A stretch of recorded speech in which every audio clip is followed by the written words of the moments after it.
કુંવરજીભાઈ 2 કે 3 દિવસ પૂર્વે માયાભાઈ પણ આપને મળ્યા હતા, એ પ્રકારની વાત સામે અમે એક પ્રસંગ ત્યાં મિટિંગ હતી અમારી શ્રમ રોજગાર વિભાગની, અને એ મિટિંગમાં અમે ખાસ કરીને જે માછીમારો છે અને મત્સ્ય ઉદ્યોગને લઈને અમારી બેની સંકલનની મિટિંગ હતી કે મત્સ્ય ઉદ્યોગના જે કામ કરી રહેલા મચ્છીમારો છે એને શ્રમિક તરીકે ગણીને એને કઈ રીતે આપણે અમે અમારા વિભાગમાંથી કાર્ડ આપીને લાભ અપાવી શકાય.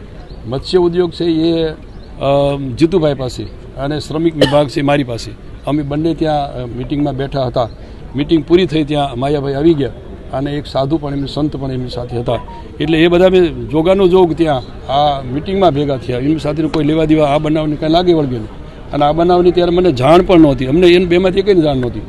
એટલે આ બાબતને કોઈ લાગે કોઈ પ્રકારની નહીં, ફક્ત ચા પાણી પીને છૂટા પડ્યા.